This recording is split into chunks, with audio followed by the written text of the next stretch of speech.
ద్రోహం చేసిన వాడు దగ్గరవాడైతే, మోసపోయిన వాడు మంచివాడైతే, దాని ఫలితం చావే అయితే, ఆ చావు కోరే ప్రతీకారాన్ని నువ్వు అనుభవించక తప్పదురా, తప్పదురా, తప్పదు.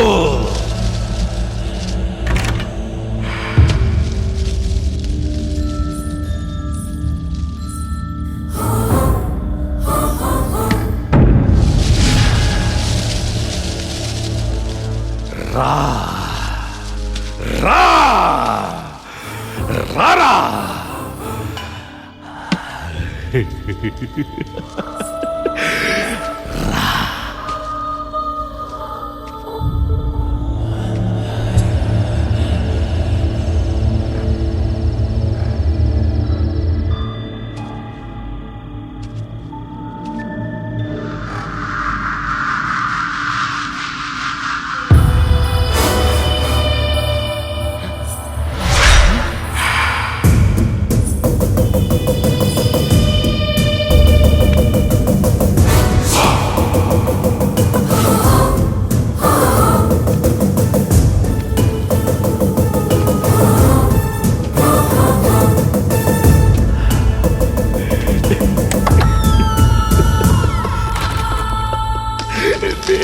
రాజుని, ఎప్పటికీ నేనే రాజుని. హలో హైదరాబాద్, రేడియో మిర్చి 98.3 FM. It's hot. నేను మీ ఆర్జే మాధురి. హైదరాబాదీస్ అందరికి నా నుంచి, మన సూపర్ ప్రోగ్రామ్ నుంచి సూపర్ హలో. రోజు స్పెషల్ కబుర్లతో, పాటలతో మీ టైంను సూపర్ గా పాస్ అయ్యేలా చేసే నేను ఈ రోజు మిమ్మల్ని కాస్త ఎక్సైట్ చేయబోతున్నాను. ఏంటా స్పెషల్ టాపిక్ అని ఆలోచిస్తున్నారా? అయితే జస్ట్ ఫాలో మీ. ఈ రోజు మన టాపిక్ ఆత్మలు. అవునండి, మీరు విన్నది నిజమే. ఈ ఆత్మలున్నాయా? ఉంటే ఎవరైనా చూసారా? చూసిన వాళ్ళు బ్రతికే ఉన్నారా అనే టాపిక్ మీద ఈ రోజు మనం డిస్కస్ చేద్దాం. నేను ఈ మధ్య టాలీవుడ్ లో ఒక హీరోని కలిసానండి. అతను నాకు ఒక పురాతనమైన బంగ్లా గురించి చాలా భయంకరమైన విషయాలు చెప్పాడు. అంతే, తెలుసుకునే కొద్దీ తెలుసుకునేలా చేసింది ఆ బంగ్లా. మీకు ఆ సంగతులు చెప్తాను. అంతకు ముందు ఒక సూపర్ హిట్ సాంగ్ మీకోసం. Stay tuned.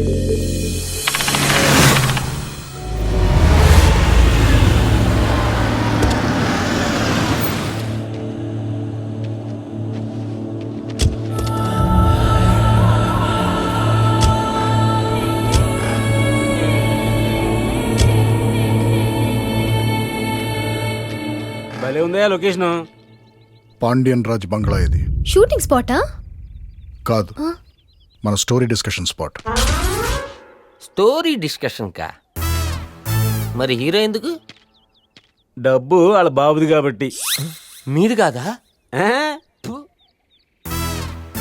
మరి హీరోయిన్ ఎందుకు? బాబు హీరోయిన్ లేకుండా కథ వినడు కాబట్టి. మరి తెచ్చుకున్నారా ఏంటి? అదే స్టోరీ రాయడానికి పేపర్ పెన్. ఓ, ఇంతకి రైటర్ రెడీ? రైటర్లు రాత్రికి వస్తారు. రైటర్లా? లో బడ్జెట్ మూవీ అన్నాడు, బడ్జెట్ పెంచేస్తున్నాడు. కొంచెం చూసుకోండి.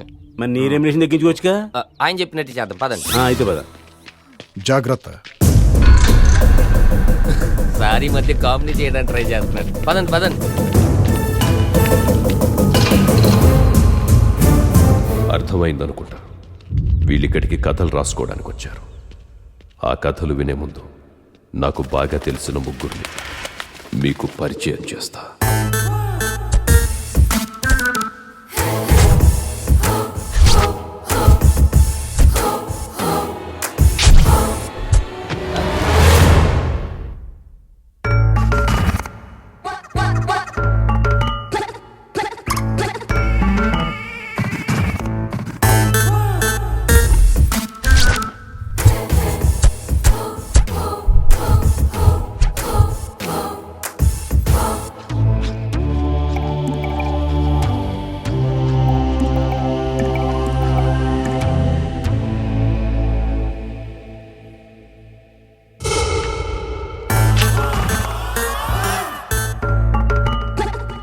హాయ్, నా పేరు చంటి. నేను ఒక బిజినెస్ మ్యాగ్నెట్ని, వ్యాపారపు అయస్కాంతాన్ని. 64 కళల్లో నాది ఒక కళ, చోర కళ. నేను ఇప్పటిదాకా 99 దొంగతనాలు చేశాను. నేను ఇప్పుడు చేయబోయేది 100వ దొంగతనం. ఈ 99 దొంగతనాల్లో ఏ రోజు ఏ పోలీసోడికి దొరకలేదు. ఎందుకో తెలుసా? సాధారణంగా దొంగతనానికి వెళ్తే మొత్తం ఊడ్చుకొస్తాడు, కానీ నేను మాత్రం ఎంత కావాలో అంతే మోసుకొస్తాను. అతిగా ఆశపడే దొంగోడు, అతిగా ఆవేశపడే పోలీసోడు సుఖపడినట్లు చరిత్రలో లేదని మా బాస్ చెప్పాడు. ఇప్పుడు నాకు బైక్ కావాలి, అందుకే ఈ 100వ దొంగతనం. కత్తి ఎప్పుడైనా అవసరం పడుతుందని, తాడు తొందరగా దూకి పారిపోవడానికి, టార్చ్ లైట్ చీకటి కదా కనబడకపోతే ప్రాబ్లం అవుతుందని. ఇదే 100వ దొంగతనం కదా, గుర్తుంచుకోవడం కోసం. 99 కూడా ఇక్కడేనే.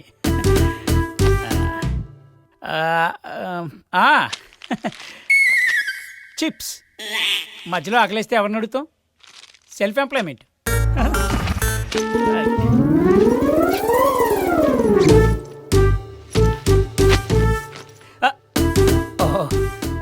Don't go away, watch the thief theory. Tata, see you, bye bye, I love you, happy birthday. Thank you. వీడి పేరు క్రాంతి. పేరు పాష్గా ఉన్న పక్కా పల్టూరే, అందుకే వీడికి కొంచెం ధైర్యం ఎక్కువ. దీని పేరు గీత. దీనికి కొంచెం తెగింపు ఎక్కువ. వాడే చెప్తే అదే. ఎస్. ఇకపోతే నేను. నా పేరు శ్రీను. నా దగ్గర ఉన్నది వీళ్ళిద్దరి దగ్గర లేదు. ఏ ఏ ఏ నాటి, అదే పిరికితనం. ఇదంతా ఎందుకు గాని ఒక్క ముక్కలో చెప్పాలంటే వీడి ధైర్యం, దీని తెగింపు నా చావుకొచ్చాయి. అమ్మయ్యా. అరే బా, మనకు మంచి ప్రాజెక్ట్ దొరికేసింది బా. ఏం దొరికిందిరా? ఏం లేదే, మన రీసెర్చ్ కోసం మంచి యూనిక్ సబ్జెక్ట్ కోసం చూస్తున్నాం కదా, అది దొరికేసింది అంతే. ఫీల్ ఫ్రీ, ఫీల్ హ్యాపీ బా. ఏమంటారు? ఏంటది? ఏం లేదురా, బెరుడా ట్రయాంగిల్. బాబు ఇండియానా జోన్స్, ముందు ఇండియాలో వెతకరా. నువ్వెక్కడున్నావా? హైదరాబాద్. హైదరాబాద్ ఎక్కడుంది? ఇండియా. మరి నేను ఎక్కడ ఎత్తుకాను? ఇండియా. ఎదవా. ఏడ్సేవలే. ఎవరో ఏడుస్తుంది? ఈ ఆంధ్రప్రదేశ్ లో, ఈ తెలంగాణలో, ఈ భారతదేశంలో ఎంతమంది ఏడుస్తారు తెలుసా? సర్పరాజ్ కాటియే. చాలేరా నీ కామెడీ లాపు. మనకు కావాల్సిన ఇన్ఫర్మేషన్ దొరికింది. మనం చేయబోయే ప్రాజెక్ట్ మనకు దగ్గరలోనే ఉంది. ఎక్కడా? హైదరాబాద్కి 150 కిలోమీటర్ల దూరంలో. అక్కడే ఉంది. ఇది కాకతీయుల కాలం నాటి శివాలయం.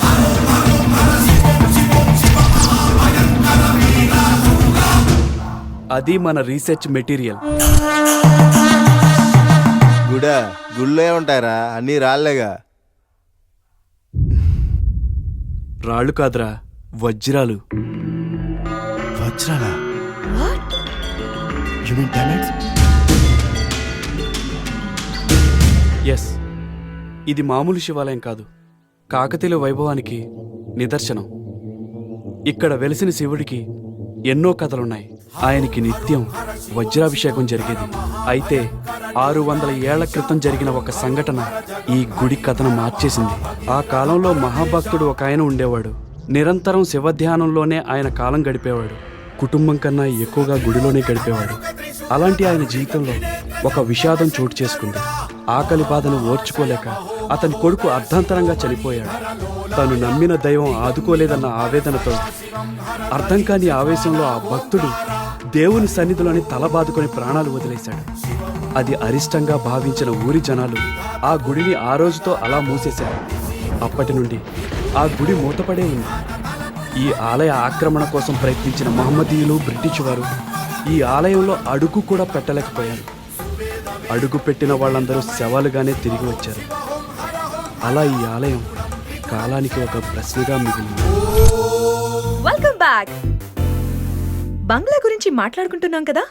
హిస్టరీ ప్రకారం ఆ బంగ్లా త్రివిక్రమ పాండ్యన్ అనే రాజుకు చెందింది. ఇది కొన్ని వందల సంవత్సరాలుగా ఉపయోగంలో లేకుండా పాడుపడిపోయింది. ఈ బంగ్లాకి చనిపోవాలనుకునే వాళ్ళు మాత్రమే వెళ్తూ ఉంటారని ఇంతకు ముందు చెప్తూ ఉండేవారు. కాని ఇప్పుడు వెళ్ళిన వాళ్ళందరూ చనిపోతున్నారని అంటున్నారు. ఎలా అన్న దాని మీద మాత్రం నాకు క్లారిటీ లేదు. నాకే కాదు, అసలు ఎవరికీ లేదు. ఆ బంగ్లాకి సంబంధించి చాలా మందికి చాలా క్వశ్చన్స్ ఉన్నాయి. నాకు తెలిసిన ఇద్దరి దగ్గర మాత్రం ఆన్సర్స్ ఉన్నాయి.